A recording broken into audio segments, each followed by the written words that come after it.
La voz tiene poder. La gente escucha cuando hablamos. No se trata de combatir el terrorismo con violencia, sino con las palabras. Y miren que le puse una nubecita ahí que ella les está preguntando a ustedes qué piensas tú, o sea, qué piensan ustedes de lo que ella está diciendo. ¿Ustedes están de acuerdo que se puede vencer el terrorismo a través de las palabras? ¿Ustedes creen eso? ¿Por qué ustedes creen que ella afirma eso? Que la voz tiene poder. Mire que concuerda con lo que dijo Mandela. Mandela, ella no está mandando a nadie a que agarre el arma y le conteste a los terroristas. Mandela lo mismo. Mandela no está mandando a nadie a que tome las armas, a revolucionar nada a través de la violencia.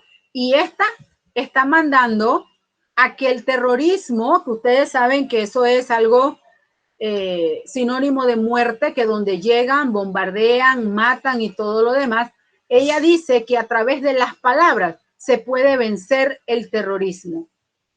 ¿Hasta dónde llega para ella lo grandioso de el poder de las palabras? Esta señorita se llama Malala, no les pronuncio el nombre porque no lo puedo pronunciar. Ella es de Pakistán. Ganó el Premio Nobel de la Paz en el año 2014.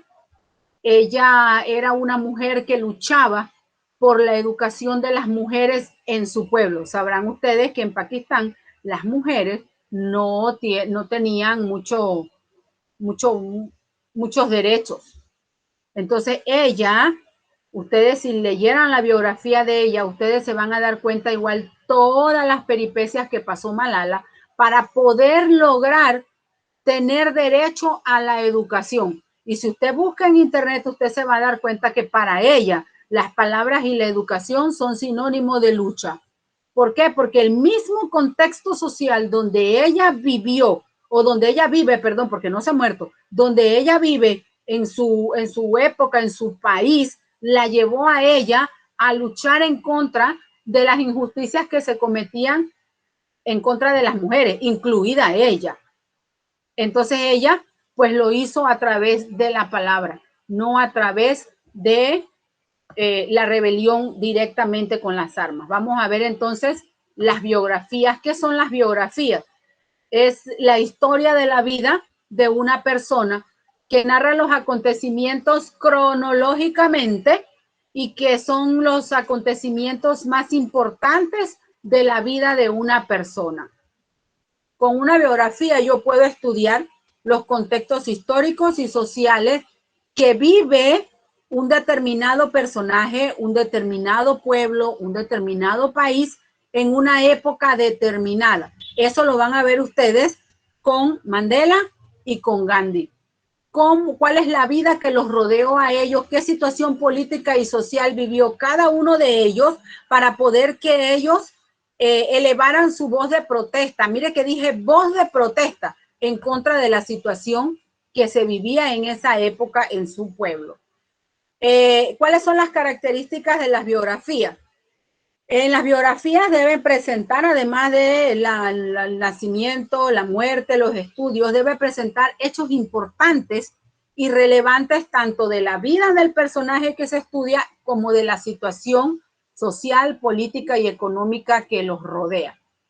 Tiene una estructura narrativa porque comienza inicio, nudo y desenlace. Algunas biografías terminan pues con la muerte del personaje porque nace, trabaja y muere.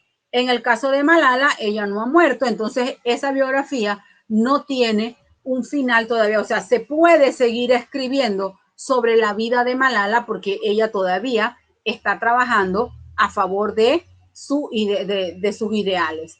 Posee datos relevantes de una persona, los lugares, las fechas. Se escriben en tercera persona porque no puedo escribir que yo, sino ella o él o ellos. Está escrita por historiadores, cronistas y periodistas. Aquí es importante resaltar que una biografía, una buena biografía, lo tiene que hacer una persona que haga que busque una buena información del personaje que va a hacerle la biografía. porque no es que yo voy a hacer una biografía ahorita y ya me va a caer y me voy a poner a investigar. No, tiene que ser verídica, tiene que ser certificada, que los datos que se presenten en esa biografía sean reales. Eso significa que en un momento determinado, si el personaje está vivo, hasta se puede llegar a entrevistar a ese personaje para corroborar cierta información que vamos a poner en esa biografía. Vamos a ver entonces cómo elaborarla. Decidimos sobre quién vamos a escribir, pues obviamente buscamos la información relacionada a ese personaje, la fecha de nacimiento, los estudios que hizo, los hechos históricos más importantes del entorno social y de la vida de ella propia, las anécdotas de esa persona, la familia de ese personaje, cómo ha influido en el desarrollo de el que usted va a hacerle la biografía. Usted tiene que hacer un borrador, revisarlo, porque no es que lo va a escribir directo, para entonces después editarlo, o sea, escribirlo y presentarlo.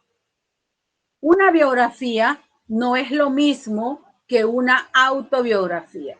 ¿Por qué? Porque la autobiografía es la que yo misma me voy a hacer sobre mi vida, sobre mi situación, sobre mis acontecimientos y hechos importantes. Sin embargo, la biografía es la que otra persona hace después de haber estudiado largamente y profundamente mi situación política, social y económica de mi país y de mi vida. Vamos a ver la diferencia entre la autobiografía y la biografía. ¿Qué tienen en común? Mire que este es un diagrama. ¿Qué tienen en común? Lo que está aquí en el centro. Ambos relatan la vida de un personaje.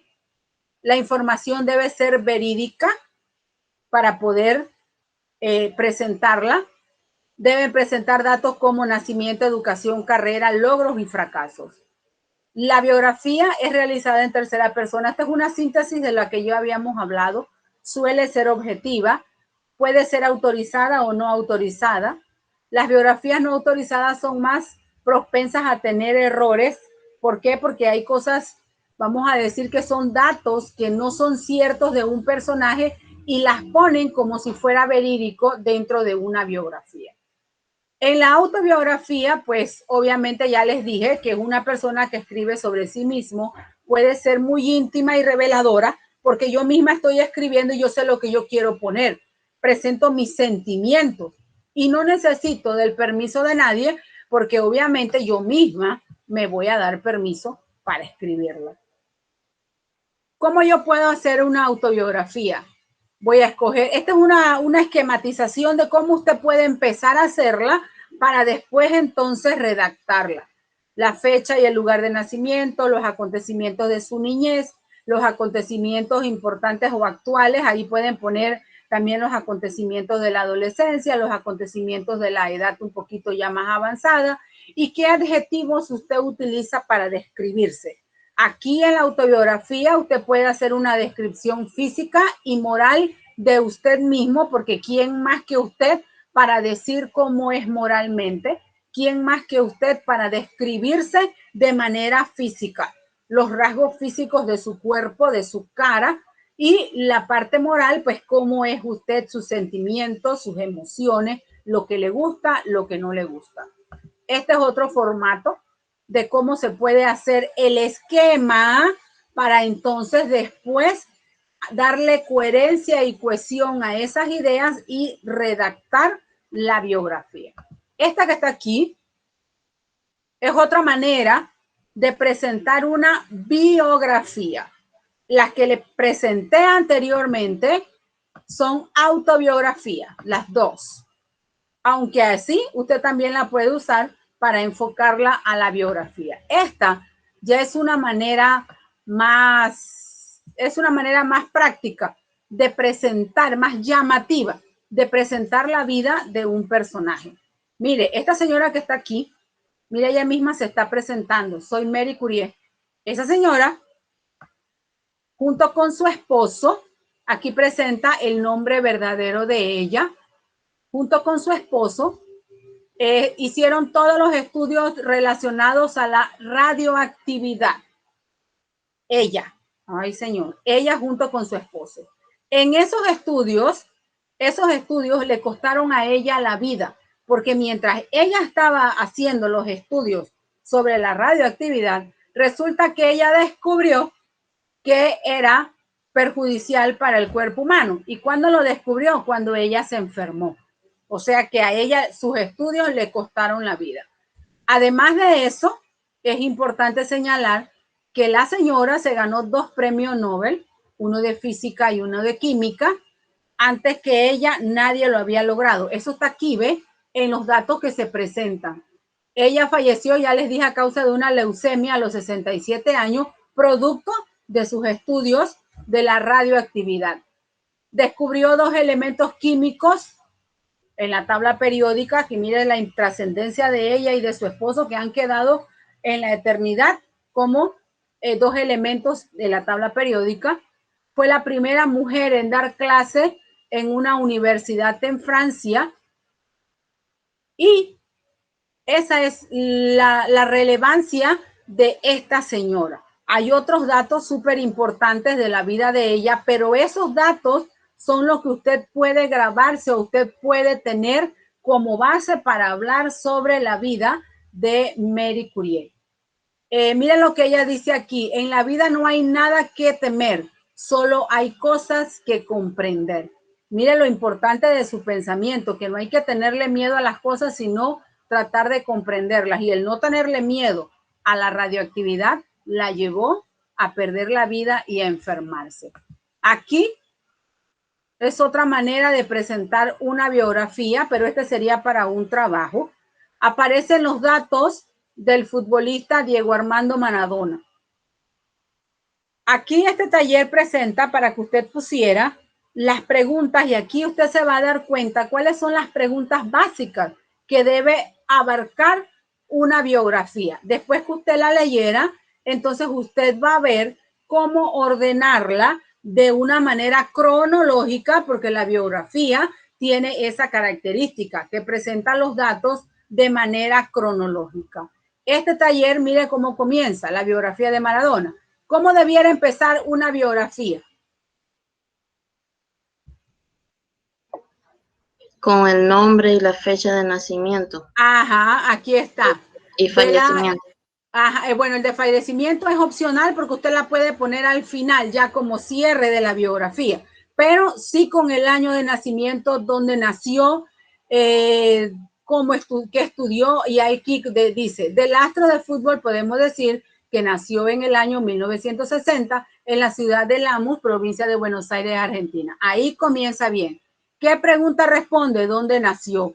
¿De dónde es? De ahí podemos deducir que el señor Maradona era argentino. Vamos a ver entonces, después de 60, vamos a seguir la parte cronológica que debería seguir. Si usted lee todo el texto, usted va a ver cuál es el siguiente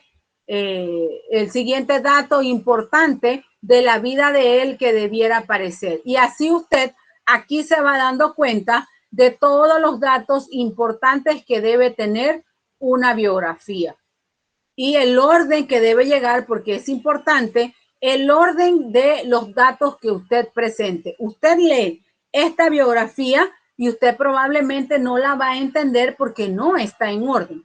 En este taller consistiría en que usted la tiene que ordenar para ir practicando cómo hacer de manera ordenada la biografía de un personaje. Y si usted revisa aquí en la lectura, se va a dar cuenta que no está actualizada porque no han puesto que Maradona murió, pero yo sí les di el indicio aquí de que ya había muerto, ¿eh? Mírenlo aquí con alitas, esto me lo encontré en internet, y este aquí brincando y dice adiós. Si usted lo lee bien, dice adiós, es una despedida gráfica que le hacen a Diego Armando Maradona. Este taller que está aquí es el que ustedes tienen que resolver, los estudiantes modulares y los estudiantes de plataforma. Las preguntas que aparecen en el módulo son las que usted tiene que presentar a manera de cuadro comparativo. No es un cuestionario, es un cuadro comparativo que usted va a hacer entre Mahatma Gandhi y Nelson Mandela. El tercer personaje era Malala, pero como ustedes no van a trabajar a Malala, su cuadro comparativo nada más va a ser de 2 personajes. Mire que dentro de las preguntas que aparecen en el módulo no está dónde nació, pero yo sí le puse dónde nació porque es la referencia, como dijo la señora Odalis, que nosotros debemos tener al principio, y con esa referencia nos vamos a dar cuenta si esos personajes pertenecen al mismo tiempo. No pertenecen al mismo pueblo, pero sí pueden pertenecer en el mismo espacio, en el espacio de tiempo, no geográfico, en la misma era. Puede ser que están en el mismo siglo, pero están en distintos lugares. Eso usted lo tendría que poner extra, además de las preguntas que se le hacen en el módulo. Ejemplo, las preguntas del módulo dicen, enumera 2 hechos históricos con base en la lectura de la biografía. Usted va a poner aquí hecho histórico de Gandhi, los 2 hechos históricos. Aquí va a poner los 2 hechos históricos que enmarcan la vida de Nelson Mandela. La siguiente pregunta dice, ¿cómo era la situación política y cultural que rodean los personajes?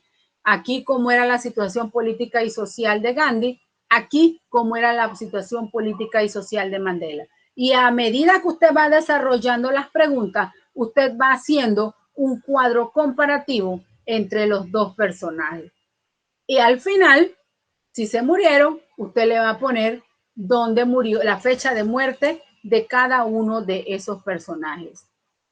Esa actividad es la que usted tiene que presentar con las preguntas que aparecen en el módulo de ustedes. Esa actividad va a ser igual para los de plataforma y para los estudiantes modulares. Recuerden que están en un curso de español y usted tiene que ampliar las ideas. Si usted dice que Mahatma Gandhi, dentro de las características personales, tenía que era una persona muy ecuánime, paciente, entonces usted me tiene que decir por qué es ecuánime, por qué es paciente, por qué es luchador, eso lo tiene que decir. Si es pacifista, dígame por qué. No me va a poner características morales pacifistas, porque tiene que desarrollar las ideas que usted considere a raíz de la lectura de la biografía.